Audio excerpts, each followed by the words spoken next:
In December of 1818, high in the Austrian Alps, two very ordinary men were about to make history. Father Joseph Moore, a 26-year-old parish priest at St. Nicholas Church in the village of Oberndorf, and his friend Franz Gruber, a school teacher and organist, shared a deep love for the music of the Christmas season. Gruber and Moore often spent long hours discussing the merits of their favorite Christmas carols and had come to the conclusion that the perfect Christmas song was still waiting to be composed. Neither man had any idea that they were about to create it themselves.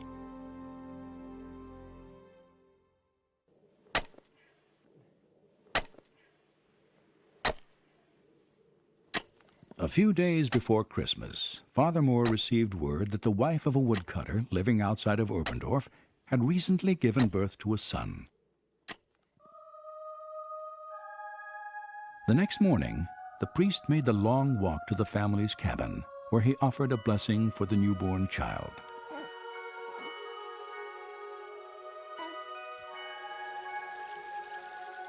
Late that afternoon, as Moore journeyed back to Oberndorf, he paused to reflect on all that he had seen and experienced.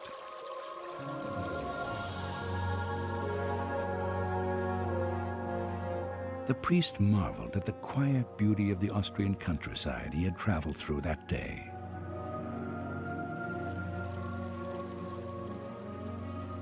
He also rejoiced in the love and happiness inspired by the infant child he had blessed.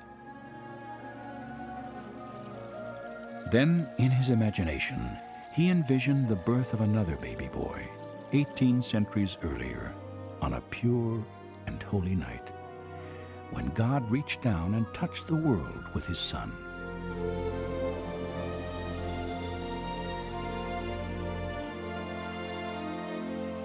As Moore looked out over the deafening silence of the snow, he sensed, as never before, that the Savior of the world had been born in a moment of perfect serenity and holiness. In purity and peace, Jesus entered the world, and God became man to dwell among us.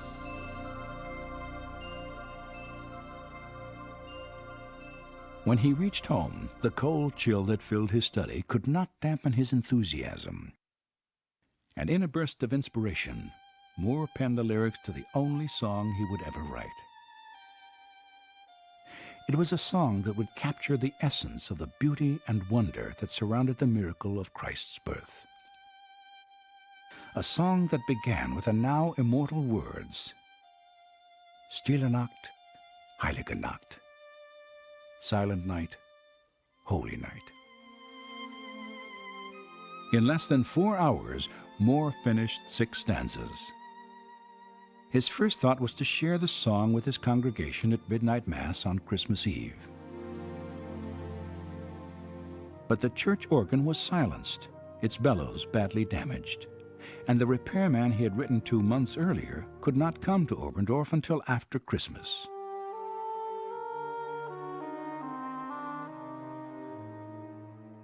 Yet Father Moore had promised special music to his congregation, and it was a promise he intended to keep. Liebe Freund im Glauben, Though our organ is broken, do not despair. Each December, we look forward to the beautiful music of Christmas Eve. And I believe that this year will be like all the rest. Music of great joy will fill our church and our hearts.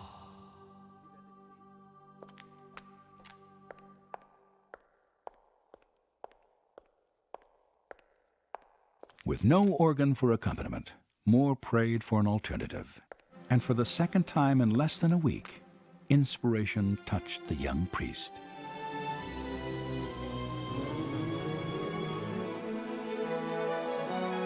In his excitement, he rushed from the church to Franz Gruber's house and presented his lyrics to his friend.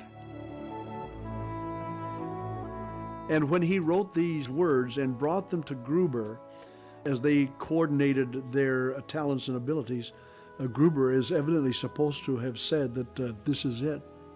Father, we now have the song we've been looking for.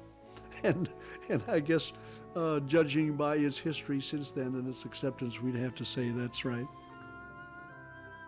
Moore had not only written lyrics to the perfect Christmas carol, he had also formulated an idea that would transform the broken organ into a blessing in disguise. He asked Gruber to create a musical arrangement for a Christmas Eve performance, not on keyboard, but guitar. Franz went to work immediately and composed a beautifully simple three-chord melody. I sometimes feel that the organ being out of repair was almost providential.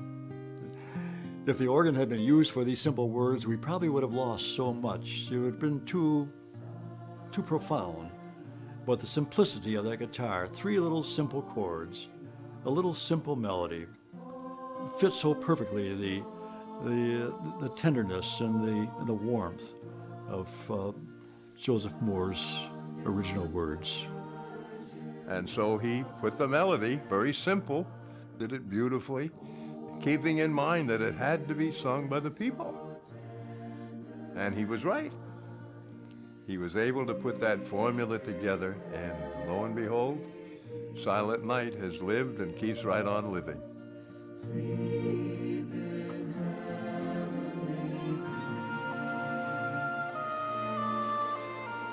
Today, all that remains of Father Moore's St. Nicholas Church are these foundation stones.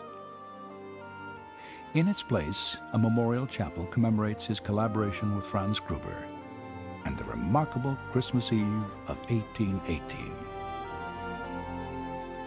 The following spring, the repairman finally arrived in Oberndorf, fixed the organ, and took the carol with him off the mountain to his own town, where it was enthusiastically embraced.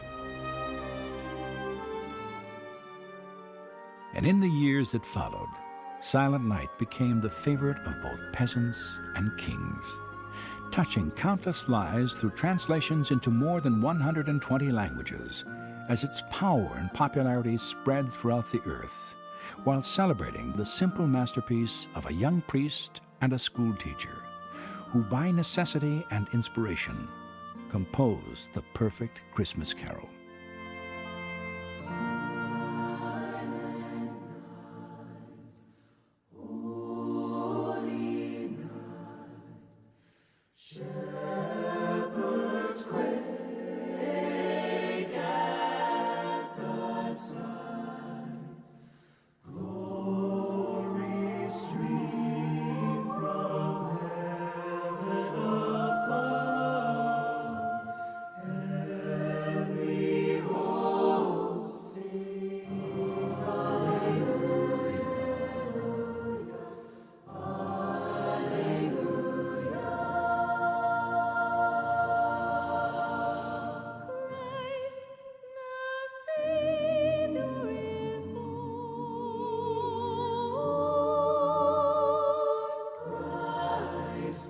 Say